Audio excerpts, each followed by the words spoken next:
সবাইকে স্বাগত জানাচ্ছি আপনার মতের আজকের আয়োজনে পাওয়ার্ড বাই স্বপ্নধরা। দর্শক, নিঃসন্দেহে আপনাদের মনে আছে একটা স্লোগানের কথা, বুকের ভেতর অনেক ঝড়, বুক পেতেছি গুলিকর। এই স্লোগানে উজ্জীবিত হয়ে ঠিক 1 বছর আগে যারা জীবন দিয়েছিল তাদের সেই হৃদস্পন্দনের ঝড় হয়তো তখন থেমেছিল, কিন্তু সেই ঝোড়ো হাওয়া আন্দোলিত হয়ে আমরা এখনও কতটা তাদের আকাঙ্ক্ষার কথা ভাবি, আমরা নির্মল বায়ুর প্রত্যাশায় কতটা এগিয়ে যাই তাদের সেই স্বপ্ন নিয়ে, সেটাই জানবার চেষ্টা করব আজকের আপনার মতের এই আয়োজনে। আজকে আমাদের বিষয় তাই আমরা নির্ধারণ করেছি জুলাই স্মরণে। আমি ফেরদৌস আহমেদ থাকছি এই আয়োজনের সাথে পুরোটা সময় জুড়ে, এবং যাদেরকে পেয়েছি তাদের সাথে আপনাদের পরিচয় করিয়ে দিব। আমাদের স্টুডিওতে আজ উপস্থিত হয়েছেন বিএনপির তথ্য বিষয়ক সম্পাদক আজিজুল বারী হেলাল এবং রয়েছেন গণসংহতি আন্দোলনের প্রধান সমন্বয়কারী জোনায়েদ সাকিব। আপনাদের দুজনকে স্বাগত জানাচ্ছি আজকের আয়োজনে। দর্শক, ফেসবুকে যুক্ত হয়ে এই আয়োজন দেখে নিতে পারবেন facebook.com/channel9bd.tvতে, ইউটিউবেও দেখতে পাবেন youtube.com/@channel9bd-তে। আমি আজিজুল বারী হেলাল আপনাকে দিয়েই শোটা করতে চাচ্ছি, এবং সেই জায়গায় প্রশ্নটা রাখতেই চাই যে তাদের সেই যে আকাঙ্ক্ষা সেটা আমরা কতটা ভাবছি, কারণ মাসব্যাপী কর্মসূচি বা নানান যে আয়োজন, জুলাই স্মরণে মোমবাতি প্রজ্বলন, নতুন প্রজন্মকে আমরা জানাতে চাচ্ছি, আরও জানাবার বা এই ইতিহাস যাতে হারিয়ে না যায় সেই চেষ্টাটা আমাদের অব্যাহত থাকবে, কিন্তু মূল যে আকাঙ্ক্ষা সেই জায়গায় সবাই মিলে কতটা ভাবছি? জি, আমাদের মূল আকাঙ্ক্ষা ছিল গণতন্ত্রের রূপান্তর এবং একটা নতুন বাংলাদেশ, যেখানে মানুষের মৌলিক অধিকার সহ এবং মানুষের ভোটের মাধ্যমে তার পছন্দের নেতা নির্বাচন করতে পারবে, সেই আকাঙ্ক্ষাটা আমাদের ছিল এবং সেই আকাঙ্ক্ষাটা এখনও বিরাজমান। কিন্তু নানান তর্ক বিতর্কে, বিশেষ করে আগামীতে দেশটা কিভাবে পরিচালিত হবে, কি পদ্ধতিতে পুরনো ব্যবস্থা, পুরনো জঞ্জাল ভেঙে চুরে নতুন দিগন্তের উন্মোচন হবে, সেটা নিয়ে আমাদের আলোচনাটা অনেক ক্লামজি হয়ে যাচ্ছে, অনেক বড় হয়ে যাচ্ছে, অনেক অ্যাব্রো থ্যাব্রো হয়ে যাচ্ছে আমার কাছে। এবং সেই তর্ক বিতর্কের ফলে নানান রকম ষড়যন্ত্র, বিশেষ করে যারা আমাদের দেশের পরিবর্তনকে ভালো চায় না, বিশেষ করে প্রতিবেশী রাষ্ট্র ভারত এবং আমাদের দেশের পরাজিত মাফিয়া, তারা ষড়যন্ত্র করার সুযোগ পেয়ে যাচ্ছে। এবং আজকে একটা বিচারের যে পরাজিত মাফিয়া, পরাজিত সেই ফ্যাসিস্টের প্রধান গণশত্রু শেখ হাসিনা, তার দেখলাম একটা বিচার হলো, 6 মাসের রায় কার্যকর হলো। এটা অবশ্যই আমাদের একটা ভালো দিক, যেহেতু দেশের মানুষ এই গণহত্যাকারীর বিচার চায়। এবং দৃশ্যমান বিচার বলতে এই 6 মাসের যে রায়টা, এটা তো আর দৃশ্যমান হলো না, একটা অ্যাবস্ট্রাক্ট একটা যে বিচার রায়টা হলো। আমি এখানে কিছুটা ক্রিটিক করতে চাই যে কেন ওই যে একটা টেলিফোনের মানে আইসিটি অ্যাক্টে মামলাটা হয়েছে, ওই যে গাইবান্ধার এক নেতার সাথে তিনি কথা বলেছেন যে 227টি মামলা হয়েছে, 227টা খুন করবে সে, এইটা এই ট্রাইব্যুনাল নাকি তার সত্যতা পেয়েছে এবং এআই ইনভেস্টিগেশন করেও মিলেছে যে শেখ হাসিনারই গলা। এখন আমার বক্তব্য যে আমরা এই রকম একটা ভয়ঙ্কর খুনি ফ্যাসিস্টের যে বিচারের আকাঙ্ক্ষা ছিল মানুষের, যে বিচারের জন্য আমাদের প্রধান যে দাবি ছিল নির্বাচন, সে নির্বাচন পর্যন্ত প্রশ্নবিদ্ধ এবং দ্বিধাগ্রস্ত হয়ে যাচ্ছে যে কখন হবে নির্বাচন। কেউ বলে বিচারের আগে, কেউ বলে বিচার শেষ না হওয়া পর্যন্ত, কত ন্যারেটিভ উঠেছে। তো এখন শেখ হাসিনার বিরুদ্ধে আরও ঘোরতর অপরাধ রয়েছে, যেমন এই যে আপনার হেলিকপ্টার থেকে বা আপনার এই যে প্লেন থেকে গুলি করা, তারপরে আপনার এই যে আশুলিয়ায় পুড়িয়ে মানুষকে হত্যা করা, বিশেষ করে রংপুর বিশ্ববিদ্যালয়ের ছাত্র আবু সাইদকে গুলি করে হত্যা করার হুকুম দেওয়া, তারপরে আপনার চানখারপুলের 6 জনকে গুলি করে হত্যা করা, আপনার এই সমস্ত মামলাগুলো কিন্তু হয়েছে। কিন্তু আমি দেখলাম সেই সমস্ত মামলার তারিখ পিছিয়ে দেওয়া হচ্ছে এবং ওই মামলার যে লয়ার, সরকার বিরোধী যে লয়ার, তিনি বলছেন নাকি এই মামলা খারিজ হওয়ার যোগ্য। এখন আমার বক্তব্য সরকার কেন এই সমস্ত মামলা, যে সমস্ত মামলায় শেখ হাসিনার ফাঁসি হবে অন্তত বা বড় কোনো শাস্তি হবে, সেটা দিয়ে যদি শুরু করতো তাহলে কিন্তু মানুষের যে বিচার নিয়ে সংশয়, সেই সংশয়টা অনেক কাটতো। সেজন্য আমি বলছি সব মিলে একটা মানে সেক্ষেত্রে ছোটখাটো কোনো বিচার নিয়ে শুরু করাতে সেটা জুলাই এসে এই স্পিরিটের জায়গাটায় অতটা উজ্জীবিত হচ্ছে না সবাই, সেটা আপনি বলছেন। আমি নিঃসন্দেহে আপনার কাছে আবারও ফিরবো। জুনায়েদ সাকি রয়েছেন, জুনায়েদ সাকিকে একটু শুনতে চাই আপনার একটি বক্তব্য থেকেই। আপনাকে আমি শুনতে চাই, আপনি গতকাল যে একটি বক্তব্য দিয়েছেন যে ঐক্যবদ্ধ জনগণই নতুন রাজনৈতিক বন্দোবস্তের পথ দেখাবে। জুলাই জায়গাটায় যেটা মানে ঐক্যের প্রতীক, সেখানে এই পথ দেখানোর ব্যাপারটা আসলে কিভাবে ঘটবে? কারণ আমরা আসলে অনেক বেশি বিভাজন দেখতেই পাচ্ছি। ধন্যবাদ আপনাকে। আমরা সহ আলোচক সহ যারা দেখছেন সবাইকে সালাম এবং শুভেচ্ছা জানাই। জুলাইয়ের সমস্ত শহীদের প্রতি আমাদের গভীর শ্রদ্ধা, সমস্ত আহত যোদ্ধাদের প্রতি আমাদের ভালোবাসা এবং সহমর্মিতা। দেখুন, জুলাইয়ের লক্ষ্যটা কী ছিল? শেখ হাসিনার পতন। যখন এটা রাজনৈতিক রূপ, ছাত্র আন্দোলন যখন রাজনৈতিক আন্দোলনের রূপ নিতে থাকলো এবং যখন রাজনৈতিক দল সহ দেশের শ্রেণী পেশার সমস্ত মানুষজন ছাত্রদের হত্যা করার পরে এই আন্দোলনে সমর্থন দিয়ে একেবারে এই আন্দোলনের অংশ হয়ে গেলেন, তখন এটা একটা গণ অভ্যুত্থানের রূপ নিল। সাধারণ মানুষও এগিয়ে আসলো এবং অকাতরে জীবন দিয়ে এই লড়াইকে বিজয়ী করেছে। ফলে শেখ হাসিনার পতন একটা ইমিডিয়েট প্রধান দাবি ছিল। একই সাথে এই আকাঙ্ক্ষাটাই এই এত হত্যাকাণ্ড, এত রক্তের পরে তৈরি হয়েছিল যে আর কেউ যাতে এরকম স্বৈরাচারী হতে না পারে। তার মানে বিদ্যমান ফ্যাসিবাদী ব্যবস্থাটারও একটা পতন ঘটুক, সেইটা মানুষ চেয়েছে।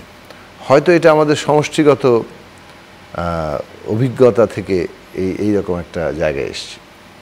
মানুষ তো তার স্মৃতি কোনো না কোনোভাবে সমাজে, ইতিহাসে সংরক্ষণ করে। 90-এর আন্দোলনে একটা বড় সীমাবদ্ধতা ছিল এইটা, জেনারেল এরশাদকে পতন ঘটানো হয়েছিল, কিন্তু এরশাদ যে ব্যবস্থার উপর বসেছিল সেই ব্যবস্থাটা আর বদল করা যায়নি। ফলে ওই ব্যবস্থা আবার রাজনৈতিক সংকটের জন্ম দিয়েছে, বিরোধ তৈরি হয়েছে। নানান পথ অনুসন্ধান করে শেষে এরকম আরও একদলীয়, আরও ফ্যাসিবাদী, আরও কর্তৃত্বপরায়ণ শাসনে আমরা ফিরে গেছি। যার ফলে এইবারে মানুষের মধ্যে, তরুণদের মধ্যে ওই অভিজ্ঞতাটা গেছে যে আমাদের এত বড় আত্মত্যাগও কি ব্যর্থ হবে? আবার একই চক্রে আমরা ফিরবো, নাকি আমরা আন্দোলন যাব? এই স্বপ্নটাও আমি মনে করি যে রাজনৈতিক দলগুলি দেখিয়েছে। এটা এমন না যে আকাশ থেকে চলে এসছে। দেখুন, 90-এর আন্দোলনে 3 জোটের রূপরেখা ছিল। 3 জোটের রূপরেখা, 3টা জোট ছিল, তারা পুরো দশকব্যাপী আন্দোলন করেছে স্বৈরাচারের বিরুদ্ধে। কিন্তু এই আন্দোলনের রাজনৈতিক লক্ষ্য যতদূর গিয়েছে, 90 পরবর্তী ছাত্র সমাজ, তার মানসিক অবস্থা, তার রাজনৈতিক চেতনা সবই কিন্তু কম বেশি ওটার ধারে কাছে ছিল, কিংবা ওটাকে অতিক্রম করে যাওয়ার চেষ্টাটা তখন পর্যন্ত প্রধান হইতে পারে নাই। এইবারে দেখেন, রাজনৈতিক সংগ্রামের ভেতরে এই 15 বছরের ফ্যাসিবাদী শাসনের পরে যখন বৃহৎ রাজনৈতিক দল বিএনপি সহ সকলে মিলে সংস্কার, রাষ্ট্র মেরামত, এই সমস্ত বিষয়গুলোকে একটা গুরুত্বপূর্ণ রাজনৈতিক লক্ষ্যে পরিণত করলেন। আমরা বহু বছর ধরে চেঁচাতে থাকলাম, এগুলোর কিন্তু একটা সম্মিলিত প্রভাব আছে, কতগুলো ডেভেলপমেন্টও আছে। ধরুন, 80-র দশকের আন্দোলনের রাজনৈতিক সভা সমাবেশই প্রধান ব্যাপার ছিল, কিন্তু এই দিনের পর দিন television, talk show, social media, নানা কিছু আসার ফলে মানুষের দ্বারে দ্বারে যেভাবে রাজনীতি গিয়েছে, একটা বক্তৃতা গিয়েছে, কেবল বড় দলের নেতাদেরই নয়, ধরুন তুলনামূলকভাবে আকারে ছোট রাজনৈতিক দলের নেতৃত্ব, কিন্তু যারা গুরুত্বপূর্ণ কিংবা ন্যায়সঙ্গত কথা বলছেন তাদের কথা মানুষের মধ্যে গিয়েছে। কিন্তু সোশ্যাল মিডিয়াতে অনেক মানে বিপজ্জনক কথাবার্তাও ছড়িয়ে পড়ে, সেটা আছে, কিন্তু মানে পজিটিভ কথাবার্তাও, ন্যায়সঙ্গত কথাবার্তা, যে কথাবার্তা আমাদের বর্তমান এবং ভবিষ্যতের কাজে লাগে, আমরা আমাদের ইতিহাস খুলে যেসব জায়গা আনি, সেটাও কিন্তু অনেক সময় মানুষের কাছে পৌঁছায়, বার্তা পৌঁছেছে। এইটা একটা ভিন্ন জায়গা ছিল। ফলে মানুষের কিংবা তরুণদের রাজনৈতিক চৈতন্য ওইটার ভিত্তিতে কিন্তু গঠিত হয়েছে, যে কারণে তারা এই রাজনৈতিক সংগ্রাম যে লক্ষ্যটা সামনে এনেছিল যে মানে সরকার এবং শাসন ব্যবস্থা বদলাতে হবে কিংবা ফ্যাসিবাদ এবং ফ্যাসিবাদী ব্যবস্থার বদল ঘটাতে হবে, সেটা তারা পিক আপ করেছে এবং ওই লক্ষ্যটা ঠিক হয়েছে। এখন ফ্যাসিবাদী সরকারের পতন ঘটেছে, ফ্যাসিবাদী ব্যবস্থার পতন ঘটানোর সংগ্রাম আমরা করছি এবং সেই প্রক্রিয়ার মধ্যে আমরা আছি। এইখানে এসে আমাদের একটা তো জাতীয় ঐক্যমত্য লাগবে। কোনো একক দল তো এই আন্দোলনের নেতৃত্ব কি বলে প্রতিষ্ঠা করতে পারেনি। যেহেতু ছাত্ররা সামনে এসছে এবং তাদের কোনো রাজনৈতিক চরিত্র সেই সময় ছিল না, পরিচয়ও ছিল না, এটা একটা সাধারণ ছাত্রদের আন্দোলন ছিল। ছাত্র এই সর্বনাম, তার অধীনে আন্দোলনটা হয়েছে।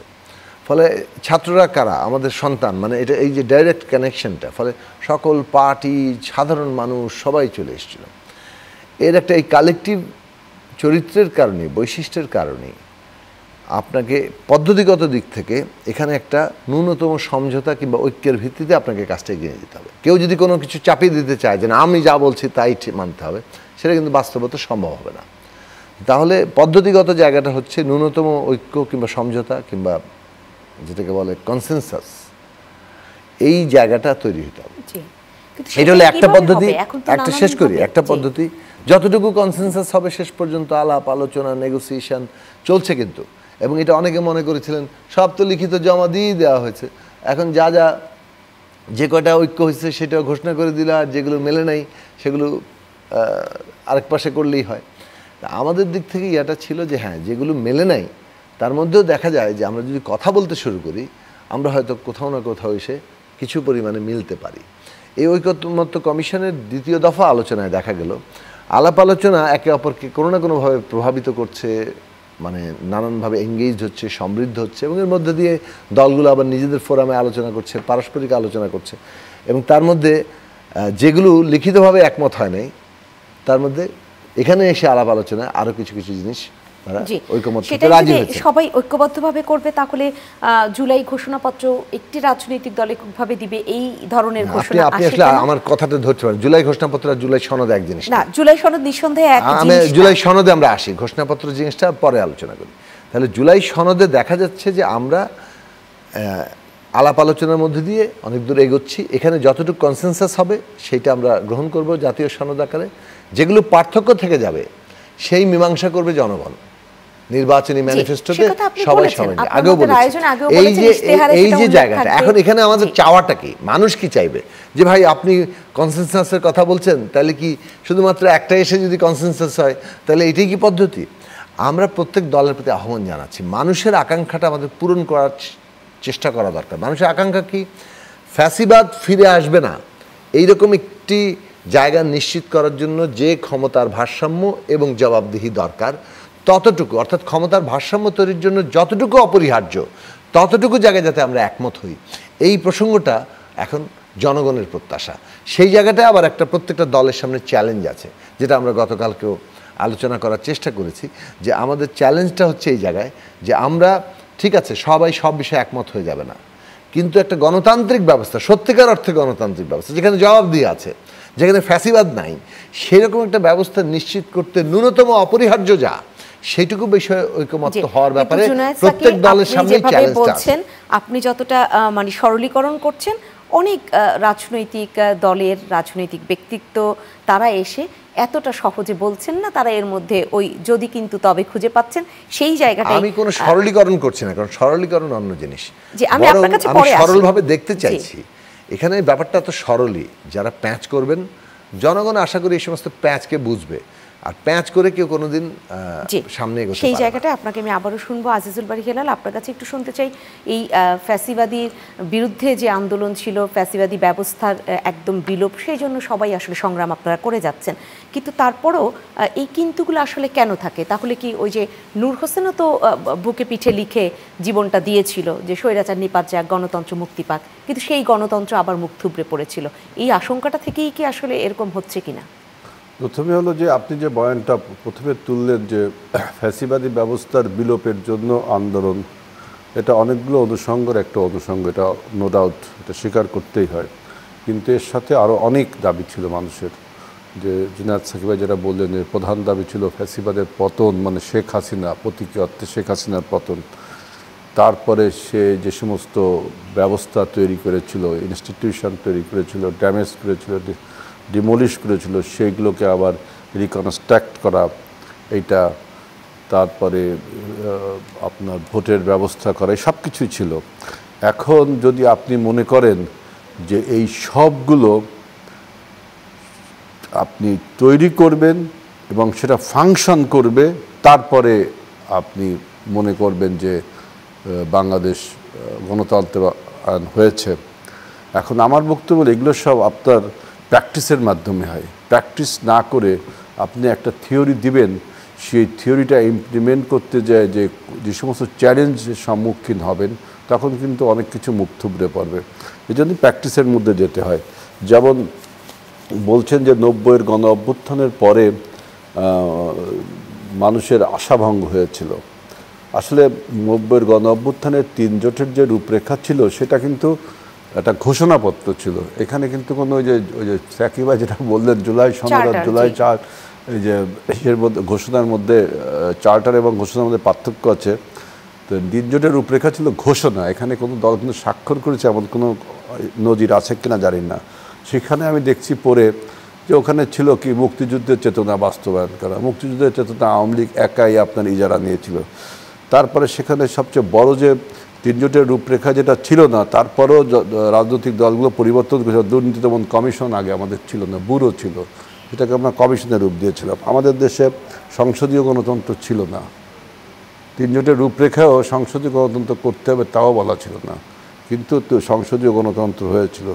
3 জোটের রূপরেখা যেটা ছিল, নির্দলীয় নিরপেক্ষ সরকার করতে হবে, এবং সেটা হয়েছিল। এবং 1991 সালে 27 ফেব্রুয়ারি নির্বাচন করতে হবে, এটা বলা হয়েছিল। সুতরাং আমি বলছি যে আপনি এখন, যেমন আমি একটু উদাহরণ দিই, পিআর পদ্ধতির কথা সবাই বলেন, যে সংখ্যানুপাতিক পদ্ধতিতে নিম্নকক্ষের নির্বাচন হবে। এখন এই পিআর পদ্ধতি কি বাংলাদেশে গত 53 বছরে প্র্যাকটিস হয়েছে? আমরা সাধারণত যে সমস্ত দেশের গণতন্ত্রের উদাহরণ মাঝে মাঝে দিই, ওয়েস্টার্ন ডেমোক্রেসি বলেন, ওয়েস্টমিনিস্টার ডেমোক্রেসি মানে আমেরিকান ডেমোক্রেসি, বা ইভেন ভারতের ডেমোক্রেসি বলেন, আপনারা পিআর পদ্ধতির একটা স্পষ্ট রূপ কি আপনারা কেউ জানেন? আমি সাকিবের কাছে প্রশ্ন করি, সাকিব ভাই, যদি পিআর পদ্ধতিতে নির্বাচন হয়, মানুষ কাকে ভোট দেবে? মার্কাকে ভোট দেবে? প্রার্থী তো সেখানে ইম্যাটেরিয়াল। তাহলে মার্কাকে যদি ভোট দেয়, তারপরে আপনি, সাকিব ভাই 10টা সিট পেল, তার প্রপোর্শনাল রিপ্রেজেন্টেটিভ 10টা সিট পেল। এই 10টা সিট সাকিব ভাই কীভাবে নমিনেট করবে? তার মানে তাকে আপনি কত বড় একনায়কতন্ত্র বানাচ্ছেন, যে আপনি যেখানে একটা রাজনৈতিক দলের প্রধানকে আপনারা বিভিন্নভাবে ক্ষমতার ভারসাম্য করতে চান, সেখানে এমন একটা ব্যবস্থার সূত্র করছেন যে রাজনৈতিক দলের এই প্রধান ব্যক্তিটি টেবিলই বসে তিনি যে কয়টা সিট পাবে তিনি ভাগ করে দিবেন। কোন 10টা সিট তারও কোনো নিশ্চয়তা নেই, এবং কোন 10 জনকে দিবে, তখন তো তার দলের নেতা কর্মীরা এবং কে কোন বিষয়ে অভিজ্ঞ, জনগণের সাথে তার সম্পৃক্ততা কতটা, ওই এলাকার রাজনীতি ভূগোল সম্বন্ধে তার কতটা জানাশোনা আছে, সেটা না বুঝে আপনি ইচ্ছা মতো, মানে স্বৈরাচারের একটা একনায়কতন্ত্র এমনভাবে বানাচ্ছেন যে পিআর পদ্ধতি দিলেন। এবং এতে হচ্ছে কি আপনার যে পরাজিত ফ্যাসিবাদ, তাদেরও কিন্তু পুনর্বাসনের একটা সুযোগ পাওয়া যাচ্ছে। আমি একটু 1 মিনিট বলি, তাহলে সাকিবের বিষয়ে আমি 1 মিনিট বলি যে পরাজিত ফ্যাসিবাদ কিভাবে পুনর্বাসিত হবে। আজকে মনে করেন আওয়ামী লীগকে নিষিদ্ধ করা হয়েছে, আওয়ামী লীগ নির্বাচন করতে পারবে না।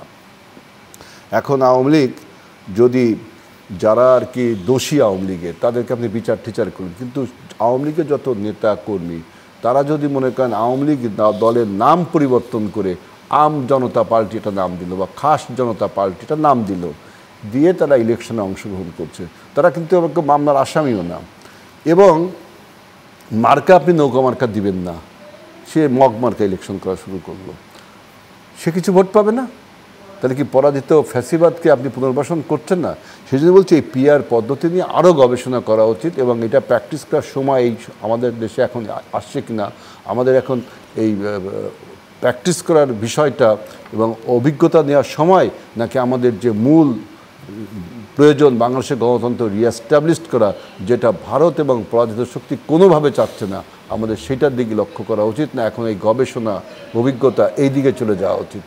কারণ পিআর পদ্ধতি বিশ্বের বিভিন্ন দেশে, যেসব পশ্চিম ইউরোপ, পূর্ব ইউরোপের কিছু দেশে আছে, সেই দেশের পলিটিক্যাল এনভায়রনমেন্ট, সোশ্যাল এনভায়রনমেন্টের সাথে বাংলাদেশের এই পলিটিক্যাল এনভায়রনমেন্ট, সোশ্যাল এনভায়রনমেন্ট প্র্যাকটিসটাও মিলে না। সেই জন্যই বলছি যে এই বিষয়টা অযথায় ন্যারেটিভটা তুললে আমাদের নির্বাচন প্রলম্বিত ছাড়া আর কোনো আসলে এই মুহূর্তে আছে কিনা, আপনি সেই প্রশ্নটা তুলেছেন। আমি বিরতি থেকে ফিরে এসে জুনায়েদ স্যারকে আপনাকে শুনবো এই বিষয়টাতে। সম্মানিত দর্শক, আপনারা যারা রয়েছেন আপনার মতে আজকের আয়োজনে পাওয়ার বাই স্বপ্নধারা, আজ আমরা জুলাই স্মরণে কথা বলছি। নিঃসন্দেহে ফিরে আসবো বাকি আলোচনা নিয়ে, সাথে থাকবেন।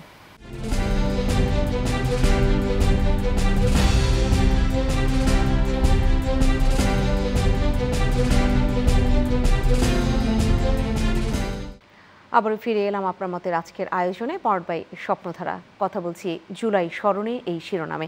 জুনায়েদ স্যারকে আপনার কাছে আসতে চাই। পিআর পদ্ধতির কথা যেহেতু আজিজুল বারী হেলাল তুলেছেন এবং তিনি বললেন যে এটা নিয়ে গবেষণা করতে হবে, আর সেই গবেষণার সময় এখন আমাদের হাতে আসলে খুব আছে কিনা, সুযোগ আছে কিনা? আচ্ছা দেখুন, পিআর মানে সাংখ্যানুপাতিক নির্বাচন পদ্ধতি, মানে এ নিয়ে ধরেন পৃথিবীতে প্রায় 81টা দেশে সাংখ্যানুপাতিক নির্বাচন পদ্ধতি আছে। ইউরোপে বলতে পারেন ইংল্যান্ডের বাইরে প্রায় বেশিরভাগ দেশেই এখন সাংখ্যানুপাতিক নির্বাচন পদ্ধতি। সেখানে কিন্তু দুই ধরনের নির্বাচন আছে, সরাসরি এবং পিআর। মানে আপনার ক্যান্ডিডেট কিন্তু থাকছে এবং প্রাপ্ত যে ভোট তাতে আরও অনেক ক্যান্ডিডেটরা আসবে, সেটা কিন্তু যে যারা দাঁড়ায় তাদের মধ্যে থেকে আসবে, অর্থাৎ যারা হেরে যাবেন তাদের মধ্যে কেউ কেউ নির্বাচিত হতে পারবে। এখন কনস্টিটিউয়েন্সি এবং প্রাপ্ত ভোটের ভিত্তিতে আরও পার্লামেন্ট মেম্বার, যেহেতু পার্লামেন্ট মেম্বাররা আসলে মূলত পলিসি মেকার, তাদের কনস্টিটিউয়েন্সি অনেক গুরুত্ব পায় না, বিশেষত যেভাবে আমাদের দেশে কনস্টিটিউয়েন্সির গুরুত্ব আছে। কারণ আমরা তো আসলে স্থানীয় সরকারকে পুরোপুরি এমপি তন্ত্রের অধীনে করে ফেলেছি, যার ফলে আমাদের দেশে যেভাবে, কিংবা আরও কিছু দেশে, আমাদের পার্শ্ববর্তী দেশেও অনেকটা তাই, যে এখানে এমপিরাই মোটামুটি পুরো কনস্টিটিউয়েন্সি নিয়ন্ত্রণ করেন। স্থানীয় সরকার প্রতিনিধিরা এমপিদের এক ধরনের অধীনস্থই থাকতে হয়। এমপিরা উন্নয়ন থেকে শুরু করে সমস্ত কিছু দায় দায়িত্ব নেন। কিন্তু বহু দেশ এই জায়গাগুলো অতিক্রম করে গেছে যে পার্লামেন্ট মেম্বাররা শুধু আইন প্রণয়ন কিংবা পলিসি মেকিংয়ের কাজে আছেন। ফলে স্থানীয় যে নানান উন্নয়ন প্রকল্প, সমস্যাবলী ইত্যাদি শুধুমাত্র লোকাল গভর্নমেন্টের হাতেই থাকে। ফলে কনস্টিটিউয়েন্সির যে হিসাবটা আমরা এভাবে করি, সেটা ওখানে কনস্টিটিউয়েন্সিতে আছে, আবার একই কনস্টিটিউয়েন্সি থেকে আরেকজনও এমপি হচ্ছে। কিন্তু মানে যিনি জিতে আসছেন, আবার ভোটের ভিত্তিতে আরেকজন ওই কনস্টিটিউয়েন্সি কিংবা সাধারণভাবে পার্লামেন্টে রিপ্রেজেন্ট করছেন। জার্মানির মডেল একরকম, বিভিন্ন দেশের মডেলে বিভিন্ন রকম আছে। এখন বাংলাদেশে সাংখ্যানুপাতিক পদ্ধতির কথা তোলা হয়েছিল যে এই পদ্ধতি না হলে দুটো বড় দল কিংবা দুইটা তিনটা বড় দল, তারাই একদম মানে পুরো বিষয়টার উপরে একটা একচ্ছত্র কর্তৃত্ব করে, যেটা আমরা যুক্তরাষ্ট্র কিংবা ইংল্যান্ডের মধ্যে দেখেছি। মানুষের যে অন্যান্য ভয়েসগুলো, সেগুলো আর শোনা হয় না কিংবা সেগুলো কোনো প্রতিনিধিত্ব থাকে না।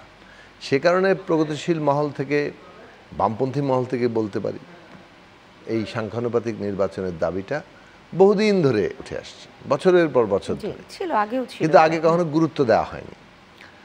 আমরাও বহুদিন ধরে এই কথা বলেছি।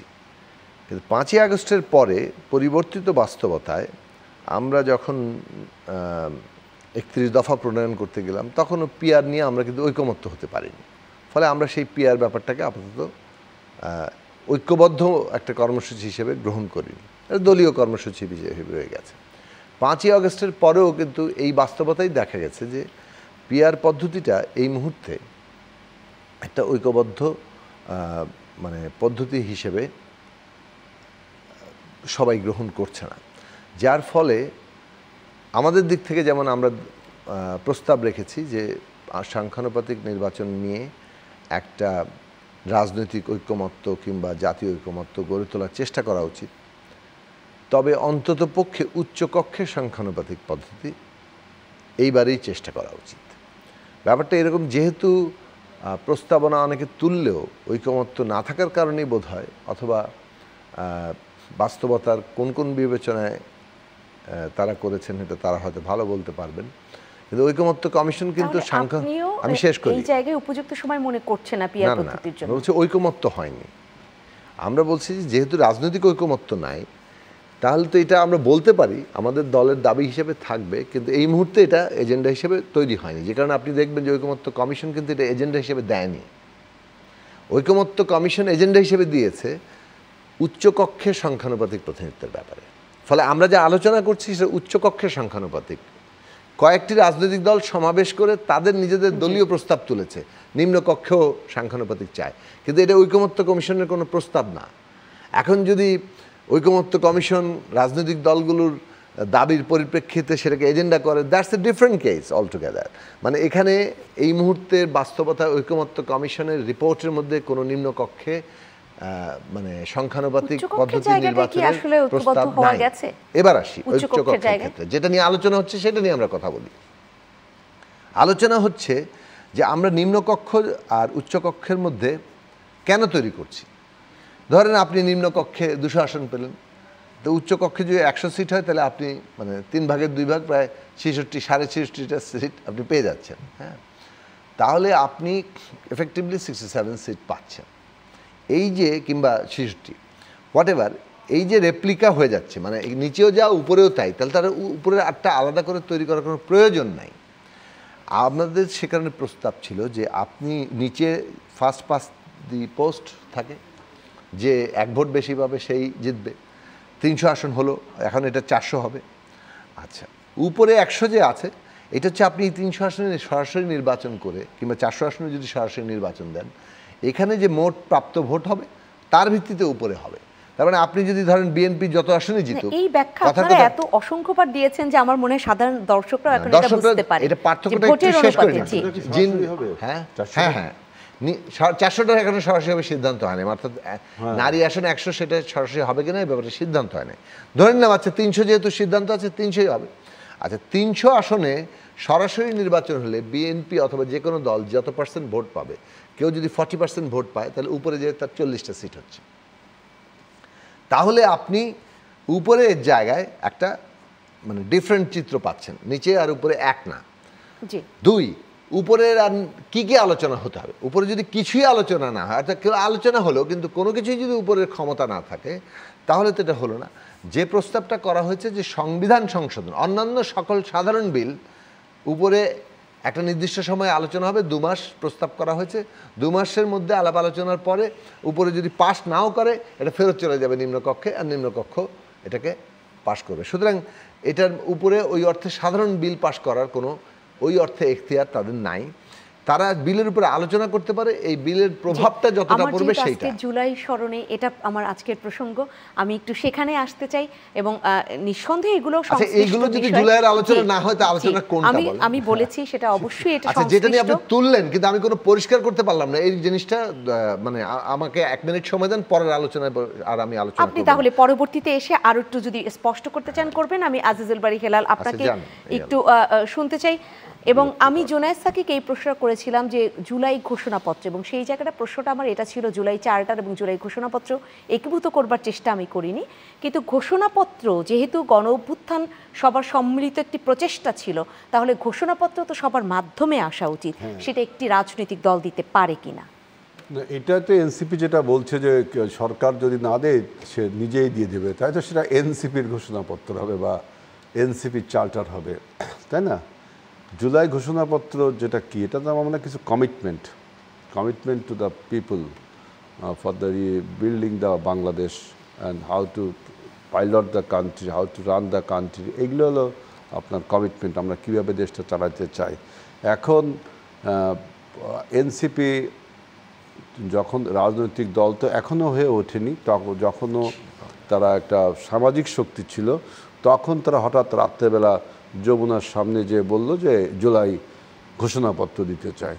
সরকার তখন সেটাকে ট্যাকেল করলো, কারণ তো জুলাই তো এনসিপির একার বিষয় না, তো মুক্তিযোদ্ধা যেমন আওয়ামী লীগের একার বিষয় না, একার দাবি করে আওয়ামী লীগ যেভাবে ড্যামেজ হচ্ছে, এনসিপি আমার মনে হয় সেই দিকে যাচ্ছে যে জুলাই ঘোষণাপত্রটা তাদের একার। এটা তো ঠিক না, তাই তো আপনি আওয়ামী লীগের মতো চরিত্র ধারণ করলেন।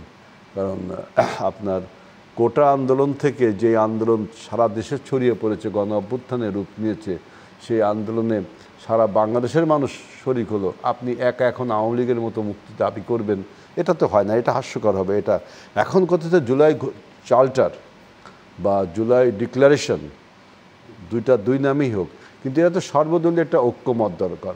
সেই ঐক্যমতের ব্যাপারে কিন্তু দেখেন বিএনপি কিন্তু প্রথম একটা পলিসি বা ফর্মুলা দিয়েছে যে আমরা যেসব বিষয়ে ঐক্যমত হব সেই সব বিষয় হবে জুলাই চার্টার।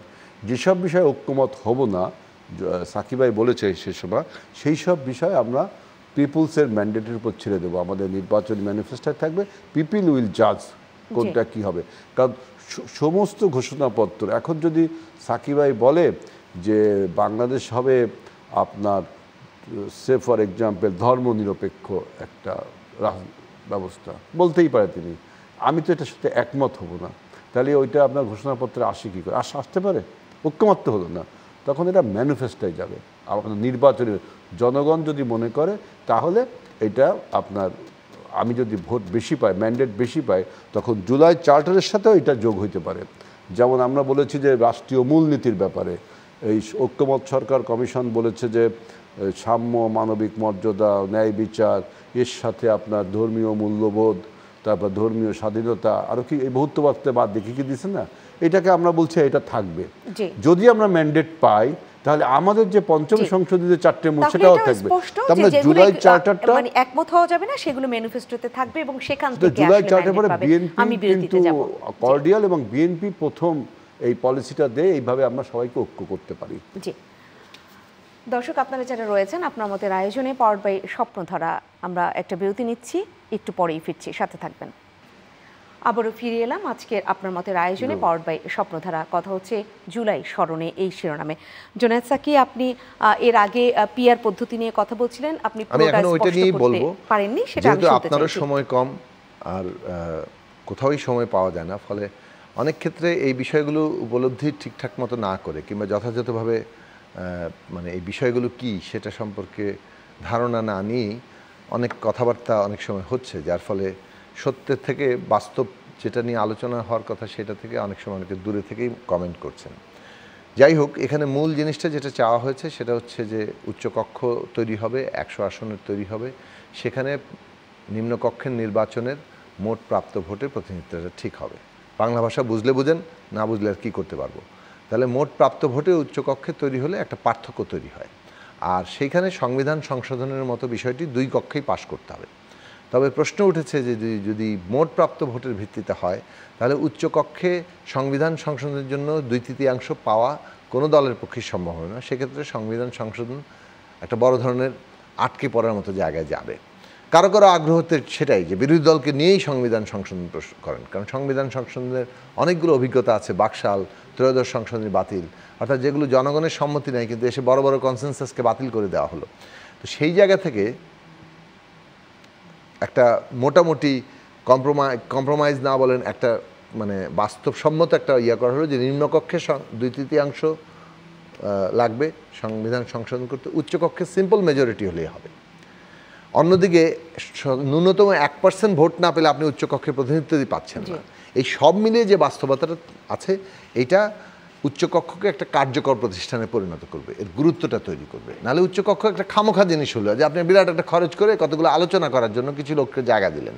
তো এইরকম একটা জায়গা তৈরি করা নিয়ে আলোচনা চলছে। আমরা মনে করি এখনও যে বড় যারা যারা এটার সাথে প্রত্যেকটা দল যারা সমর্থন করছেন, যারা কিছু বিরোধিতা করছেন, ভিন্ন মত করছেন, তারা বিষয়গুলো উপলব্ধি করার চেষ্টা করবেন যে ন্যূনতম ক্ষমতার ভারসাম্য জায়গাগুলো যদি আমরা তৈরি না করি, অপরিহার্য ক্ষমতার ভারসাম্য যদি তৈরি না করি, তাহলে তো গণতান্ত্রিক ব্যবস্থা আমরা যেতে পারলাম না, সেটা জনগণের প্রত্যাশা পূরণ করবে না। ধন্যবাদ, আমার কথা এখানে শেষ। আজিজুল বারী হেলাল, ক্যানভাস জুলাই স্মরণে এটা একটা বড় ক্যানভাস, কিন্তু আমি আর নতুন কোনো প্রসঙ্গে যেতে চাচ্ছি না, এই জায়গায় শুনতে চাই। সাকিবের যে বক্তব্য সেটা হলো যে উচ্চকক্ষে তিনি পিআর চাচ্ছেন, তাই তো সাকিবের? আমরা চাচ্ছি না, এটা কমিশনের প্রস্তাব। উচ্চ কক্ষে আমরা চাচ্ছি মানে কমিশনের প্রস্তাব আমরা সেটা একই সমর্থন কথা, আপনি করেছি। চাচ্ছেন মানে তো কমিশন প্রস্তাব দিয়েছে, আপনি চাচ্ছেন উচ্চ কক্ষে হ্যাঁ, আমাদের দলেরও প্রস্তাব ছিল প্রপোর্শন তাই। রিপ্রেজেন্টেটিভ উনি চাচ্ছে।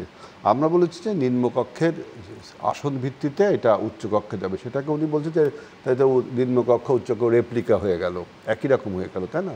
সুতরাং এটা নিয়ে আপনার আলোচনা হতেই পারে এবং আলোচনা চলছেও। ওটা নিয়ে আলোচনা হতেই পারে, তবে আলোচনা যেহেতু শেষ হয়নি। কিন্তু আমার বক্তব্য যেখানে, সেখানে যখন এই পিআর পদ্ধতি নিয়ে বলা হয় যে নির্বাচন হতে দেওয়া হবে না, তখন কিন্তু সংশয় জাগে যে নির্বাচন হতে দেওয়া হবে না এটা কিভাবে বলা, এটা কারা চায়?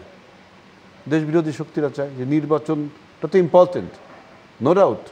সে আপনি যখন পিআর পদ্ধতি নিয়ে বলেন যে পিআর পদ্ধতিতে নির্বাচন না হলে, সেটা উচ্চকক্ষে হোক আর নিম্নকক্ষে হোক, হতে দেওয়া হবে না, তখন তো জনগণের বুঝতে বাকি থাকে না যে আসলে আসলে আমাদের পার্শ্ববর্তী রাষ্ট্র যে আপনার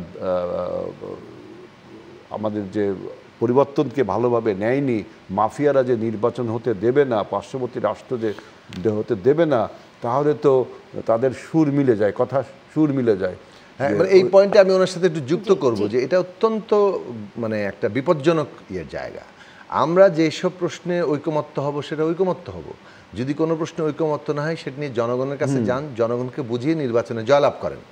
আপনি নির্বাচন হতে না দেওয়ার এখানে কে? নির্বাচন যে very much part of the whole সংস্কার, এইটাকে যারা বিরোধিতা করে তারা আসলে কোনো না কোনোভাবে রাজনৈতিক প্রক্রিয়া বাধাগ্রস্ত করে, এটার সাথে আমি একমত। আর একটা কথা সাকিব ভাই, যে যদি পিআর পদ্ধতি আপনি চালু করেন তাহলে স্বতন্ত্র প্রার্থীদের কি হবে? স্বতন্ত্র তো নির্বাচন করতে চাই আমরা, কিন্তু সেখানে বলেছি যে সমাজের এলিট শ্রেণী বা এনলাইটেন্ড শ্রেণী, বিভিন্ন অংশের লোকের আপনার উচ্চকক্ষে অবস্থান দেওয়ার জন্য।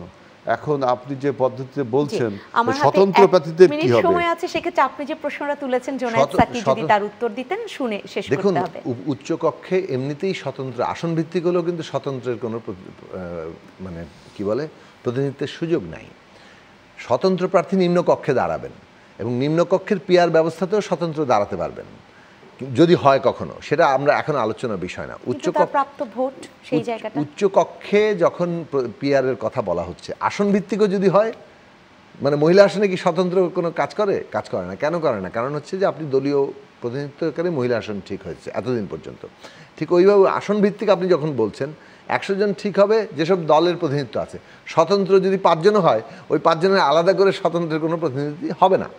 তো এখন সেটা যদি আবার ব্যবস্থা করা হয়, দ্যাটস এ ডিফারেন্ট থিং। ওটা প্রভিশন যদি করা হয়, যদি স্বতন্ত্র প্রার্থীরা তারা মিলে ঠিক করতে পারবেন তাদের উচ্চকক্ষের প্রতিনিধিত্ব কে হবে, বাট সেটা এখনও আলোচনার বিষয় হিসেবে আগে আসে নাই।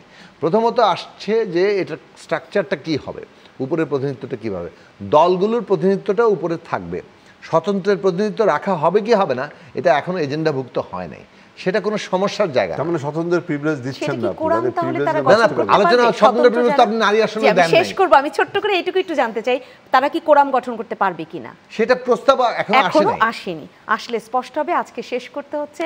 অসংখ্য ধন্যবাদ জানাচ্ছি জোনায়েদ সাকি আপনাকে, আজিজুল বারী হেলাল আপনাকে অসংখ্য ধন্যবাদ। সম্মানিত দর্শক, আপনাদেরকে অসংখ্য ধন্যবাদ। আমাদের এই যে সময়, সেই সময়ের মধ্যে যতটুকু আলোচনা করবার সুযোগ হলো আমরা ততটুকু করলাম। নিঃসন্দেহে এই আলোচনা চলতে থাকবে এবং সেই আলোচনা নিয়ে আমরা ফিরে আসবো আপনার মতের আয়োজনে। দেখতে চোখ রাখবেন চ্যানেল 9-এর পর্দায়।